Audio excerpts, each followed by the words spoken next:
باللہ من الشیطان الرجیم بسم اللہ الرحمن الرحیم ماشاء اللہ لا حول ولا قوة الا باللہ العلی العظیم حسبنا اللہ ونعم الوکیل نعم المولا ونعم النصیر توکلت علی الحی الذی لا یموت الحمد للہ الذی لم یتخذ صاحبۃ ولا ولدا ولم یکن له شریک فی الملک ولم یکن له ولی من الذل وکبرہ تکبیرا ثم الصلاة والسلام علی سید العرب والعجم ابی القاسم محمد وآلہ الطیبین الطاہرین المعصومین الذین اذهب اللہ عنہم الرجس وطہرہم تطہیرا اما بعد فقال امیر المؤمنین علیہ الصلاۃ والسلام الحمد للہ الذی لا یبلغ مدحتہ القائلون ولا یحصی نعماہ العادون ولا یؤدی حقہ المجتہدون۔ حضرت امیر المؤمنین علیہ الصلاۃ والسلام کا یہ نہج البلاغہ میں پہلا خطبہ ہے، اور اس میں تمہیداً ایک جملہ عرض کرنا چاہتا ہوں کہ اگر کسی نے یہ جملہ پڑھا ہوتا تو کبھی بھی یہ نہ کہتا کہ حضرت آدم علیہ الصلاۃ والسلام کو حضرت علی ابن ابی طالب علیہ الصلاۃ والسلام نے خلق فرمایا، کیونکہ حضرت امیر المؤمنین علیہ الصلاۃ والسلام اس خطبے میں جس طرح تمام زمین و آسمان اور مخلوقات کی تخلیق کے بارے میں ارشاد فرما رہے ہیں، ساتھ اس خطبے میں حضرت آدم علیہ الصلاۃ والسلام کی تخلیق کے بارے میں بھی ارشاد فرما رہے ہیں۔ حضرت فرمایا کہ الحمدللہ الذی، حمد اور ثنا تمام قسم کی جو بھی ستائش ہے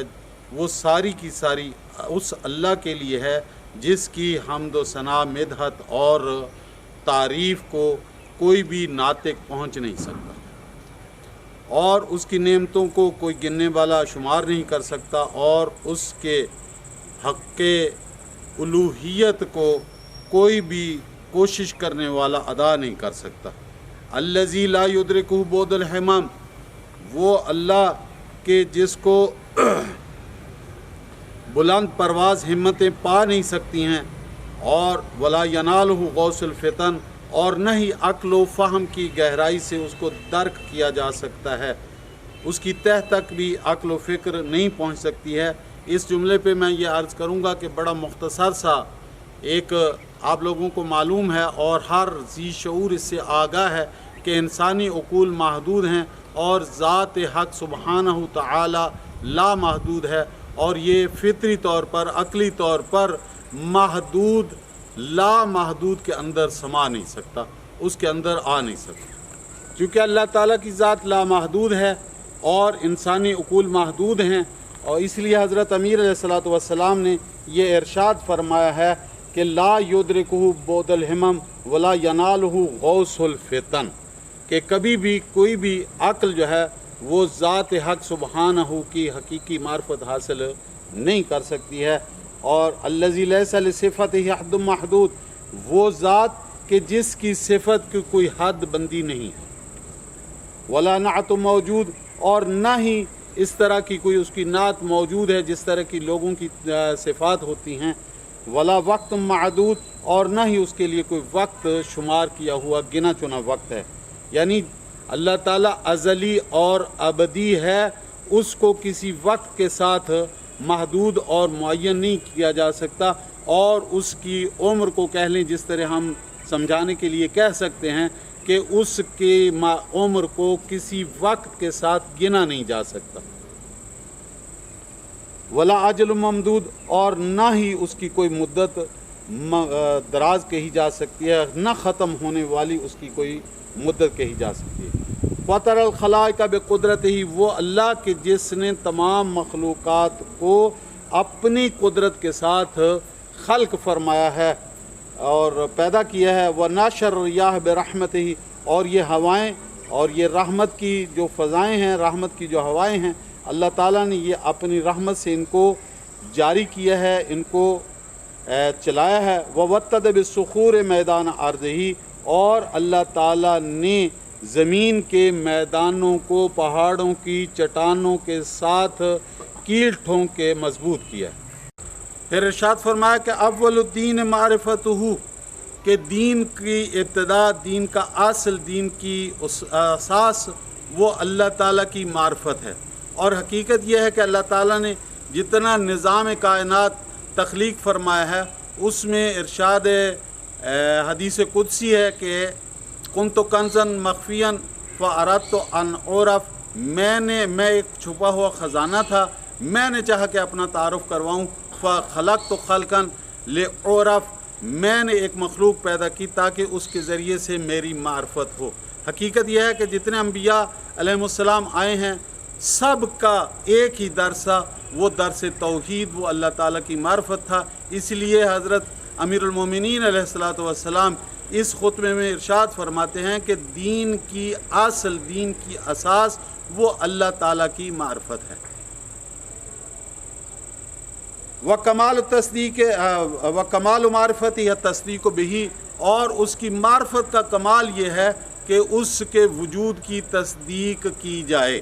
اور حقیقت یہ ہے کہ ہم اس سے زیادہ یہ درک بھی نہیں کر سکتے ہیں کہ تمام کائنات میں ہم اللہ تعالیٰ کی یہ کاریگری دیکھتے ہیں تو ہم عقلی طور پر تصدیق کرنے پر مجبور ہو جاتے ہیں۔ وکمال تصدیق بہی توحید ہو، اور اس کی تصدیق کرنے کا معنی یہ ہے، کمال یہ ہے اس کی تصدیق کا کہ وہ وحدہ لا شریک ہے، اس کا نہ اس کی ذات میں، نہ اس کی صفات میں، نہ اس کی عبادت میں، نہ اس کے افعال میں اس کا کوئی شریک نہیں ہے۔ اور جو لوگ کسی بھی فعل کو اللہ تعالیٰ کی ذات کے علاوہ کسی اور کے لیے ثابت کرتے ہیں وہ مشرک کہلاتے ہیں۔ اور تشیع کا جو لوگ نہج البلاغہ پڑھتے ہیں، تشیع کے وہ افراد، ان کا اس نظریے سے کوئی تعلق نہیں ہے کہ اللہ تعالیٰ کے علاوہ کوئی اور مخلوقات کا خالق ہے۔ وہ وحدہ لا شریک اس کائنات کا اور جو تصور کیا جا سکتا ہے موجود مخلوق، ان سب کا خالق بھی ہے، مالک بھی ہے، پالک بھی ہے، اور جتنے امور اس نظام کائنات کو چلانے کے لیے درکار ہیں ان سب کا ولی برحق صرف اور صرف وحدہ لا شریک ہے۔ وکمال توحید الاخلاص لہو، اور اس کی توحید کا کمال یہ ہے کہ ہم اس وحدہ لا شریک کو خالص اور مخلص، صرف اور صرف اسی ذات کے لیے ہم خالص اور مخلص ہو جائیں اور اسی کو اپنا سب کچھ جانیں۔ وکمال الاخلاص لہو نفی صفات عنہ، اور کمال اخلاص یہ ہے کہ ہم اللہ تعالیٰ کو تمام ان صفات سے منزہ اور پاکیزہ قرار دیں کہ جس طرح ہمارے ہاں میں صفات جو ہے نا وہ ہوتی ہیں کہ صفت موصوف کا غیر ہوتا ہے۔ جیسے مثلا ایک انسان عالم ہے، اس کا عالم ہونا اور ہے اور اس کی ذات اور ہے۔ ایک شخص بہادر ہے، اس کا بہادر ہونا اور ہے اور وہ ذات جس کی طرف بہادری کی نسبت دی جا رہی ہے وہ اور ہے۔ لہٰذا اس کمال اخلاص یہ ہے کہ ہم اس سے اس طرح کی صفت اور موصوف کی دویت کی نفی کریں۔ وکمال الاخلاص لہو نفی صفات عنہ، کیوں؟ لشہادت کل صفت انہا غیر الموصوف، اس وجہ سے کہ ہر صفت وہ موصوف کے علاوہ الگ چیز ہوتی ہے، اور اللہ تعالیٰ کی جتنی صفات ہیں وہ ساری کی ساری اس کے عین ذات ہیں، اس سے ان کا